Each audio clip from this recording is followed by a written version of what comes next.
Alors, bonsoir tout le monde, bienvenue Good evening, everyone, and welcome to this meeting of the Dieppe City Council. First of all, I just want to mention that the city of Dieppe recognizes that the land on which it operates is part of the ancestral, traditional, and unceded territory of the Mi'kmaq. And dear colleagues, let's have the serenity to accept the things we cannot change, the courage to change the things we can, and the wisdom to know the difference. And welcome to this meeting, this March 24th. Any announcements by the mayor? Well, the mayor would like to congratulate the Matador hockey team. The Matadors from Mathieu Martin High School, and the vedette from the girls hockey team as well, the vedettes that won their provincial championship.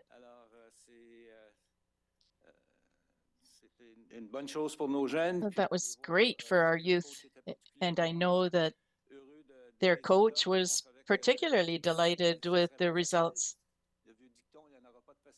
You know, you say that nothing comes easily, but that wasn't easy either. But congratulations to both teams, both the boys and the girls teams from our lovely high school. Any conflicts of interest to declare?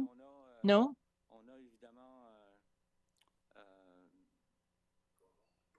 And we do have quorum? Yes, I'm sorry. Yeah, we do have a quorum, which allows us to go on. Are there any questions by members of the public? We need to adopt the agenda, Your Worship. Oh, yeah, so why don't we do that? Okay. Who would like to move the adoption? It's been moved and seconded. Then all those in favor of the resolution will signify by saying aye. Contrary-minded, nay. And it is carried. We can now start the meeting. Now, the RCMP, it's important to point out that following discussions that we've had with them over the last few weeks, they will be here in attendance in person only once a month. It's the first meeting of the month, the first meeting each month. Yes, the RCMP will be present. But of course, if you have anything to report, anything to ask, please send them along, send them to staff, and we will share them with the police service. Any questions by members of the vast public here this evening? So let's continue on. Let's move to the adoption of the minutes. Is there a motion to adopt the minutes? Councillor Brideau, seconded by Councillor Jeannin on the question. All those in favor of the resolution will signify by saying aye. Contrary, nay. Which brings us to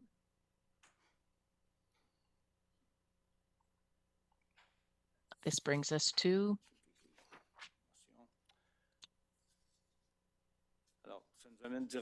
yes, this brings us directly to motions. Then there's nothing else beforehand. There are no memorandums. Yes, it is memorandums. Yes, 11.1. 11.1 memorandums.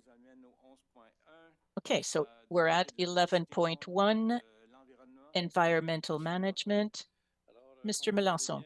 Well, as you know, the Municipal Council had adopted a tree bylaw some time ago already. We have a motion that was going to be debated a little longer on, but before that we had adopted a tree code. The tree code is no longer relevant because it's been integrated to the tree bylaw, so we just want to repeal that policy. And yes, so we just need authorization from council to repeal the tree code. Who would like to move it? Councillor Thibodeau? Thank you, Your Worship. Thank you that Council repeal policy Z-1 entitled Tree Code, and I so move it. It's been moved by Councillor Thibodeau, seconded by Councillor Godet on the question. If there are none, all those in favor of the resolution will signify by saying aye. Contrary minded, nay. It's carried as presented. Which brings us to 11.2, tender award. Stratégie portant sur la So francophonie. that's on the francophonie strategy. Yes, thank you, Your Worship. As you know, the strategy and the whole issue of francophonie is very important. It's one of the 4 major themes of our strategic plan. Council approved this strategic plan 2025-2029.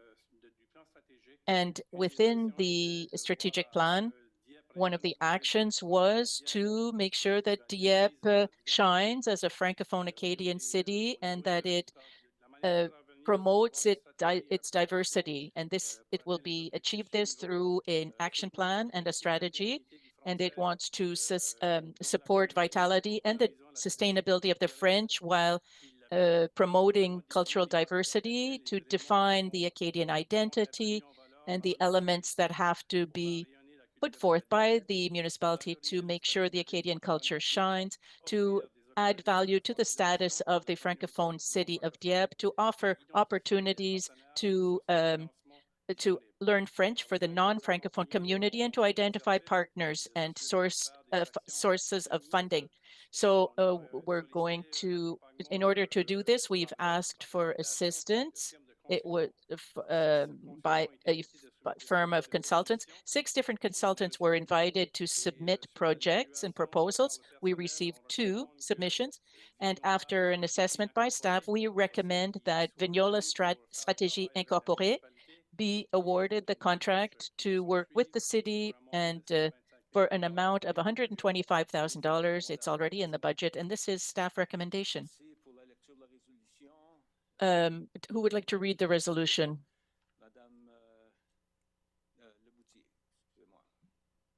Merci, Monsieur le Maire. Councillor Leboutier, thank you.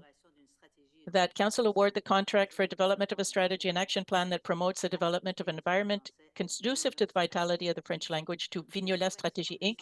at the maximum cost of $125,000 plus HST, and authorize that this expenditure be defrayed from account number 1-2-60-12-2585, General Operating Budget, Consultation, Communication. And I so move. Thank you. It's been moved by Councillor Leboutier, seconded by Councillor Thibodeau on the question. Councillor Godbout. Thank you. Now, in the report that is presented to us under financial considerations at Schedule F on page 37 or 38 of our document, it says that the amount could be higher if there are any things added to the projects, and it gives an example of a public, an extra public participation exercise. Could we know what this extra public participation might be that would be necessary to? I will ask Madame Duguay, who is lead on this issue. Bonsoir, Monsieur le Maire. En fait, on a eu une proposition Your Worship. en termes de participation publique qui est très intéressante. On a des participations publiques auprès de toutes nos parties. Yes, we've had very interesting public participation from all of our stakeholders, our city council, our partners in the community. But we just wanted to keep this leeway, because we haven't had the discussion with the company on their final project, because we haven't awarded the contract yet. So we just wanted to keep this little margin in case we need to add something, if we needed to add an extra day for that type of exercise. So did you say that you've already assessed the participation and you're satisfied with it? Yes. But if you needed anything extra, then the cost might be higher. Yes. Oh, thank you. Anybody else? Thank you, Your Worship. You mentioned that you consulted or you invited 6 consulting firms to bid. Did you ask the Canadian Institute on Linguistic Minorities? I'm just wondering because this is an organization that is funded and subsidized by the federal government. It would probably have cost us a lot less, and they're used to doing the research in this type of field on official languages. So I was just wondering. Ms. Duguay? No, they weren't invited. We didn't invite them to propose anything for this strategy, but they've helped us earlier in the year to do an assessment on the state of Francophonie here in Dieppe, and with data that came from StatsCan. Thank you. Anybody else? All those in favor of the resolution will signify by saying aye. Contrary-minded, nay. So 11.2 is adopted as carried. 11.3.1, tender award for asphalt repairs. Yes, here we are. It's springtime again. So we received 4 proposals through the tender through the province, and what we're recommending is to offer to Dexter Construction for a cost of $659,000 plus HST. So this is for approval of council, and we will direct them to proceed as soon as it's time when the asphalt plants are in operation.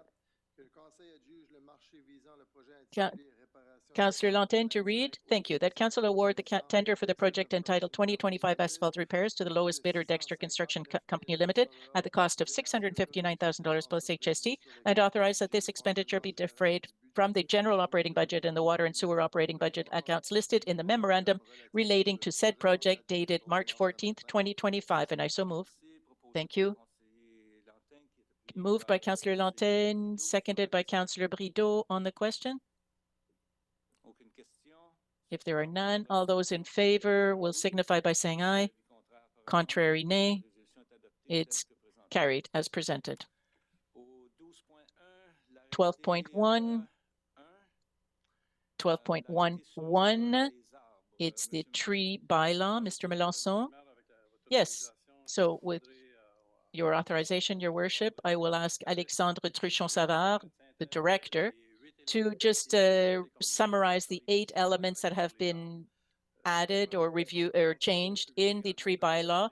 And we just want to inform the public of this in full transparency. So you do have the opportunity to have this tree bylaw. It's just important that we summarize everything that has been with the developers, and so the residents are aware. Mr. Truchon-Savard. Thank you, Mr. Melançon, Your Worship and Council. Yes, so the amendments start on page 80 in the council report form. I just want to summarize the amendments here. At section part 1, there's a definition on what we understand by geotechnical analysis. There was a little confusion last year, and we wanted to clarify that because there is an exemption. So but it is an activity that is necessary for the development of a lot. Section 5, we want to limit the exemption of surveying to a lot that's more 2 meters maximum. We had 6 meters, but there was a little bit of abuse in the past, so we're suggesting that it's reduced to 2 meters. There's an exemption once again for geotechnical analysis if the plan is provided by a specialized business, and we also changed the details on the last point of section 5, saying that projects have to be submitted before June 12th, 2023. That was the date of the original adoption of the bylaw. In section 17, we suggest to add a condition to a possibility of refusal if the site is not adequate. For example, if it's under electrical transmission lines or over a structure that could be damaged by the planting of trees. So we're giving ourselves a little bit of leeway and a little bit of power to review plans. In section 21, here we're increasing the value of wooded areas as a credit. So we want to maintain buffer zones, and the bylaw, the way it is currently, recognizes one tree of credit or one tree that needs to be replanted, one lesser tree to plant. If there's 100 meters of zoded here, we've just changed it to 25 square meters. So we've just quadrupled the value of the buffer zones, and we wanted this to be included in all future development plans. Section 26, we're talking about the caliber of the trees that need to be planted. There was a little bit of confusion in the past, in the previous bylaw. And so we didn't change the value, we just changed the way it's written down, and it's in millimeters rather than centimeters, which is more common in the industry.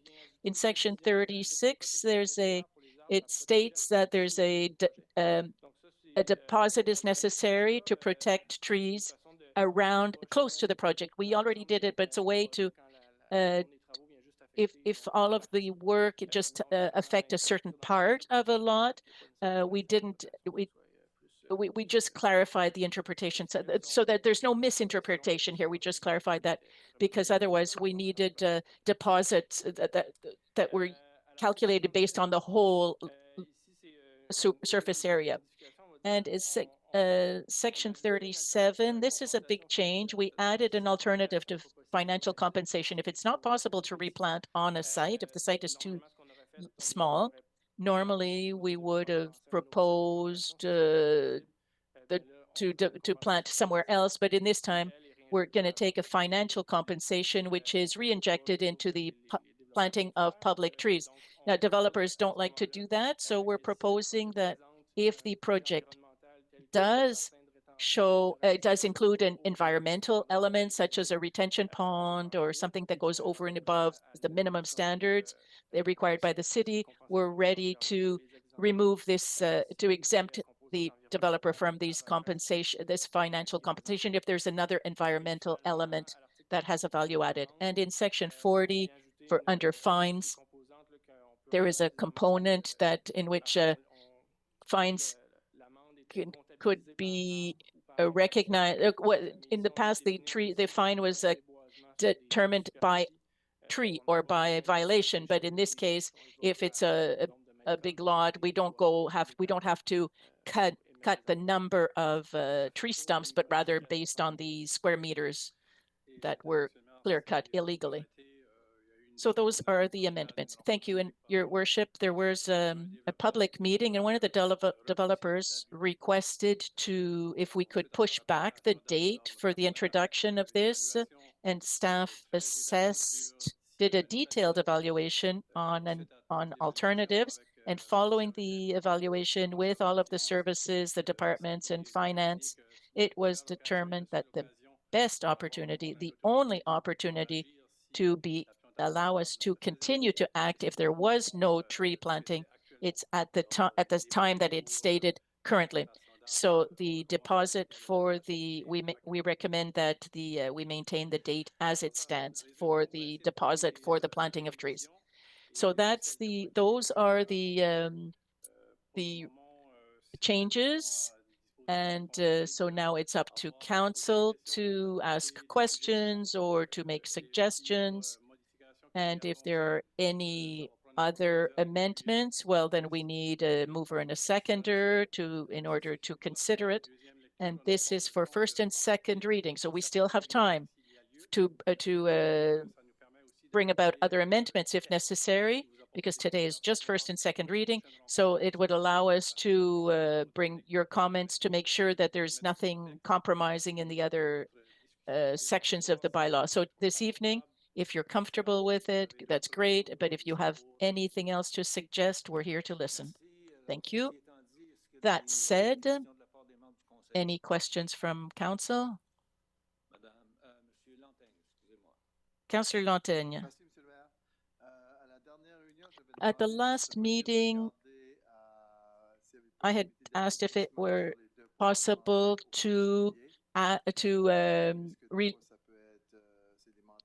to give more leeway to the deposit that's required of individuals, because these are amounts that can be pretty high.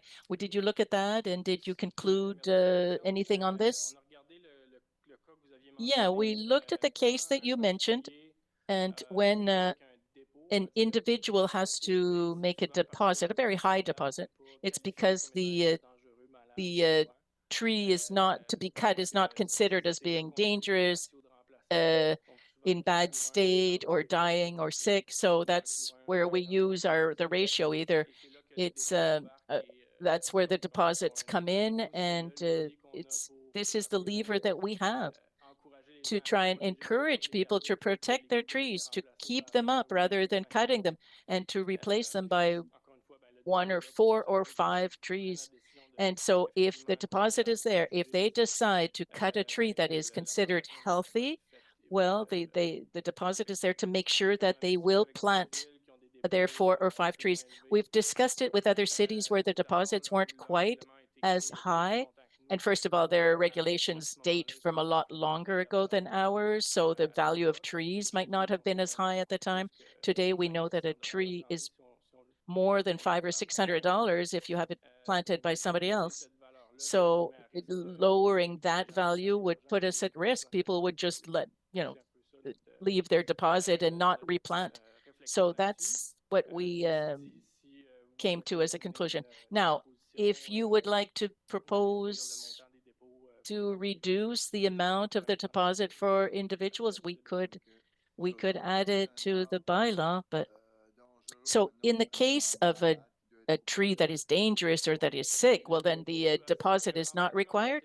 Well, we can ask for a repayment if they come under a minimum ratio per frontage of a lot. So on a standard lot, for example, we consider there should be 2 or 3 trees on a site, depending on the width of the lot, of course. But if the person has 5 or 6 trees and one of them dies, usually that's fine. They don't need to replace it. Now, if in one case there are under fewer than three, and then we require a replacement for a dead or a dying tree, well, in that case, there's a deposit of $500. Okay, thank you. Thank you, Councillor Godbout. Thank you. Thank you, Councillor Lantaigne, for your question.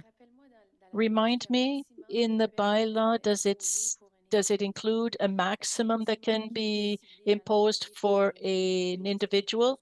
Is there a maximum that can be imposed on an individual, or is there something we could add? No, there's no maximum value, but it's something we could consider.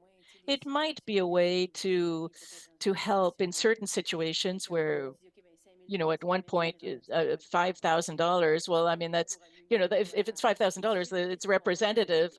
I mean, that's motivation enough. The person's going to go through replanting. But I'm just going to leave it out there. It's just, I'm not necessarily proposing this evening, but perhaps do other jurisdictions include a maximum like that for individuals? I did see maximums in terms of the violations, but not maximum on the guaranteed deposit. Now, if the deposit is high, it's because they want to cut a lot of trees that are considered healthy and shouldn't be cut. Yeah, but the reason we're asking for a deposit is to mitigate the risk that they're not going to replace them. So is there a maximum that we could impose that would still be a motivation for them to replant, but perhaps the amount, I mean, the amount in one case might be $10,000, but we're only asking for $5,000. I mean, if you do 5, we're going to give them a credit for to not force them to pay the whole amount. So what is the risk that we're trying to mitigate, in fact? And what is how much can we impose on a citizen? So I just want to put this idea out there. That wasn't my idea initially, but thank you for that question. My question is on the process, the appeal process in the bylaw. I don't believe that we have identified how the appeal committee is going to be composed. Now, have we used an appeal committee in the past? And who sits on it, for example? Yeah, we do have an appeal committee made up of 3 people currently, 2 residents and an arborist. Now, the procedure is outside the bylaw, but it's somewhat for the same as the procedure for dangerous dogs.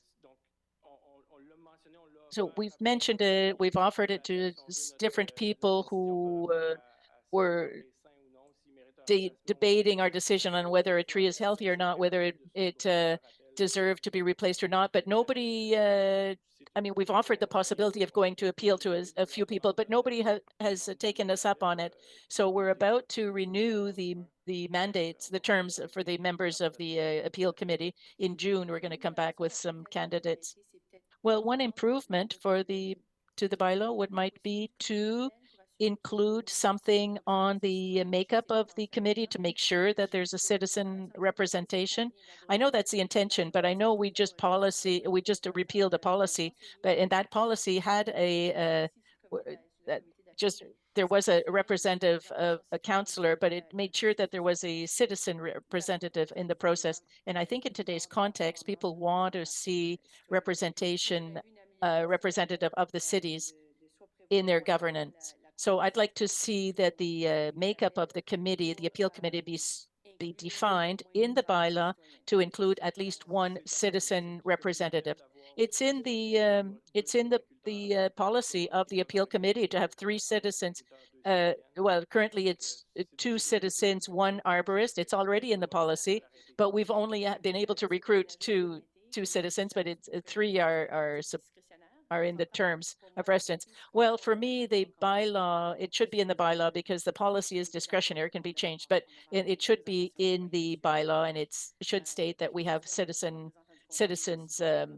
on the appeal. It can be a representative of council or a citizen, but it has to be somebody who's not staff.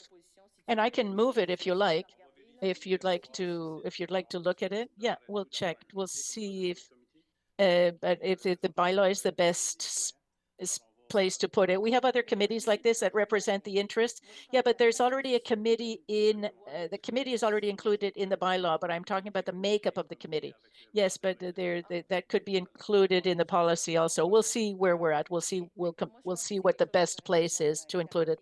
Well, this is something I'd like to see clarified. This is something that just came to mind. Another point of clarification, and perhaps it's similar, but here we're talking about the appeals process and who are the authorities and what is the authority. And there's a point here on 18, paragraph 11, it says the committee can confirm the addition or change the decision. It can confirm or modify the decision. It's not clear the scope of the authority of the committee here. Well, in the assessment of a tree where it's assessed, the condition is assessed, if the appeal committee judges that no, it doesn't qualify to be replaced or be the object of a financial compensation, that's what the appeals committee would modify. If the tree, for example, does warrant a financial compensation, the appeal committee could say, no, the tree is in fact dangerous, or maybe there are mitigating factors. And once again, we haven't gone through this yet. Nobody has appealed a decision, but that's pretty well how it would go. So it would just be a question of changing the conclusion on the assessment of the tree. Is it considered dangerous or not? And then how to say this? The other sections of the bylaw still apply if there's violation and so on and so forth. It's not the appeal committee that's going to review those. Okay, thank you. Thank you, Councillor Brideau. Thank you, Your Worship. I would like to have a clarification. There's a situation currently. In my backyard, I have a baby barn, and my 2 neighbors each have a baby barn. They're side by side, and there's a fence between them. Last fall, a big birch tree came crashing down between these 2 baby barns. On my side, I have a pile of branches that are right there that I want to get rid of, but I don't want to get out my chainsaw because I'm afraid people are going to look at me, point their finger. But both my neighbors are asking me if I can help them. So who has to ask for a permit? I mean, because the tree is between the both, and it fell right there. The owner is the one where the stump is located. If the stump is on your neighbor's lot, it's your neighbor that has to apply. But if somebody wants to fill out the papers for somebody else, they can do that with a declaration from the owner. But the tree is broken at the stump. The stump itself is the stump is at the neighbors. Just contact us and we'll help you with that question. Okay, because it's the resident on the other side. I mean, they asked me to help them, and it happened last year on the other side of my lot. I had to cut something because my neighbor was it was having problems too, and I got a permit. But this is another situation here, and I'm saying, well, what can I do? Am I going to give them the right to? I mean, can I help them? Well, you can do with the proper papers. You can do the declaration, but that's how it works. These are situations that you don't want to put your you don't want to get do anything wrong here, but they're asking me to do something, so I don't know. Thank you. Monsieur Godet. Thank you, Councillor Godet. Thank you, Your Worship. I have a question about one of the things you mentioned with regard to one of the changes.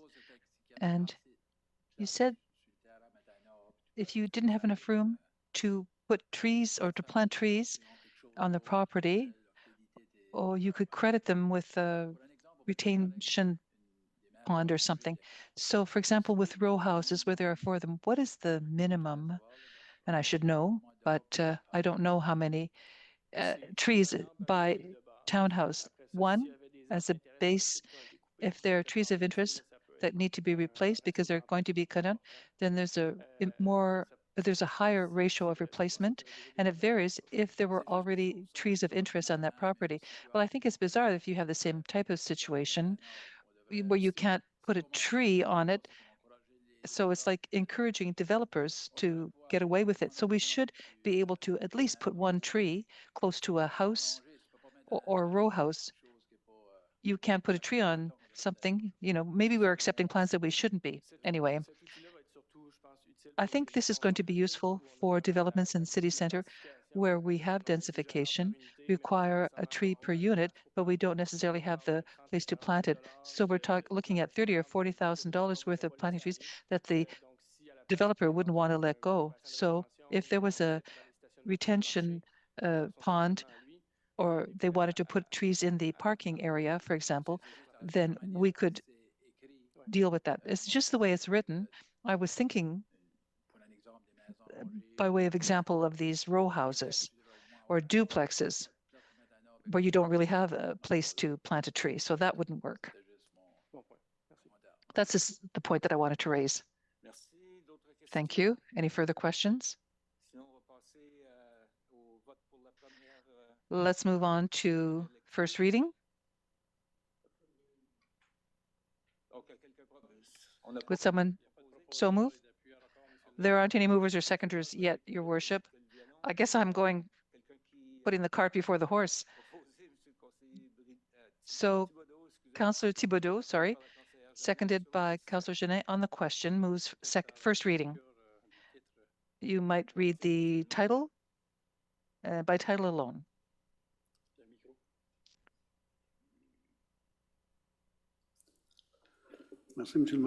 Thank you, Your Worship. Bylaw E-1, 2025, tree bylaw, City of Dieppe.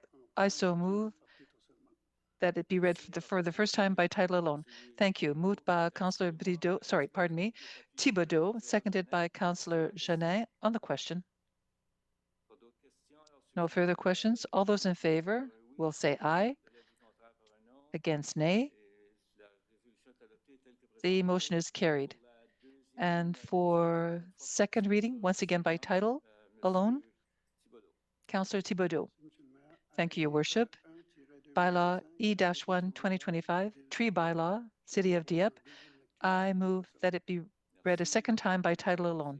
Thank you. Moved by Councillor Thibodeau, seconded by Councillor Genet. On the question, there being none, all those in favor of the resolution will say aye. Against, nay. Carried as presented and clearly subject to further discussion. So this subject will come back to the April 14th meeting and for last reading and summary reading. Thank you. We have a notice of motion. Yes, there is a notice of motion for bylaw A6, approval of budgetary expenditures. For those who have read it, Councillor Genet. Thank you, Your Worship. I give notice of motion that bylaw A6 2025 titled Bylaw relative to the approval of budgetary expenditures be tabled at an upcoming council meeting for first and second reading. Thank you. This brings us, there's no debate.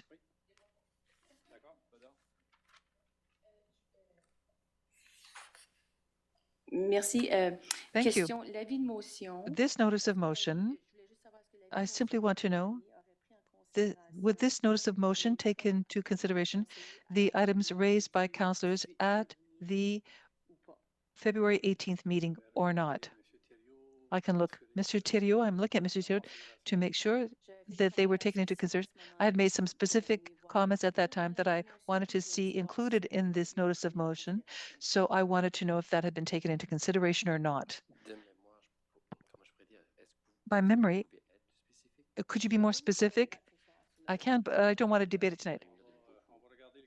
We'll look at the comments that we've received on February 18th, and we'll get back to you. Thank you. There being no further notices of motion, that's it. So the next item is inquiries and announcements by members of council. Let's begin with Councillor Godet. Thank you, Your Worship. Just a quick announcement. Last Wednesday, it was my pleasure to attend the Mathieu Martin alumni celebration. The athletes in Memram Cook were well represented at this evening. It was a great evening. And once again, Your Worship, as you mentioned, both teams, the women and men's team, we congratulate them for their successes in this past week. Thank you. Success of both teams. That's right. Councillor Le Boutillier, nothing for me this evening, Your Worship. Councillor Genet, thank you. I have nothing to add. Councillor Brideau, thank you, Worship. I don't have anything either this evening. Councillor Thibodeau, thank you, Worship. I simply want to say that last Saturday, I attended the official opening of the Canadian Short Track Speed Skating Championship, and I received feedback from the organizers who said that our employees are wonderful. They asked me to thank them for all the work that they've done. They said that if they needed something, they were not, if they weren't doing any work, they came and helped. They were so useful according to what the organizers mentioned to me. So please make sure to pass this message on to staff. Secondly, it's a question for Marc-André. I'm not sure if you've been on Chartersville Road between Pascal and Dieppe Boulevard lately, but this street is in terrifically bad shape. I know that last fall, when we approved the budget, I was told that it wasn't on the radar for this year, maybe for next year. So now, or maybe 2027. And I think regarding the state that it's in currently requires us to put it up to 2026 or 2025 if there is any funds, if there are any funds left to do that work. We can assess this if we need to change the timeline. You know, there are other projects, you know, that we need to look at for ensuring continuity. But clearly, the project that was approved this evening for the patching, maybe we could add something there for Chartersville if there are truly deteriorated sections of road along that way. It's definitely part of the patching program. So we'll be putting some particular attention on that. It's not really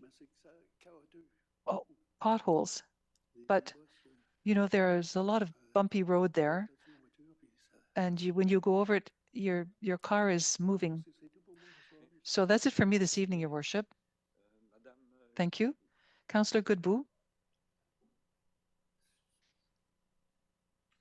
Merci, Monsieur le Maire. Thank you, Your Worship. I have two comments. comments. First, I participated in an activity with Inclusion New-Brunswick. I asked them to send me some information. They had a great way of presenting about the work that they do that I will share with council at another meeting. It was a great activity there last week. And secondly, with regard to the police authority, the Kodiak Regional Police Service invites citizens to join them for a discussion on community safety. This event will provide an opportunity to meet with members of the Pettigo Kodiak Police Force to participate in an interactive engagement process and hear what community people want to say and meet with the people who ensure safety in the community. This will happen April 2nd from 6 to 8 p.m. at the Moncton Colisée in the Legends Room.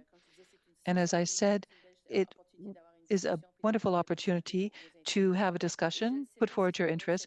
I don't know if there will be a further session later on in Dieppe, but we're going to take this opportunity. It's a bilingual session and there will be interpretation services there.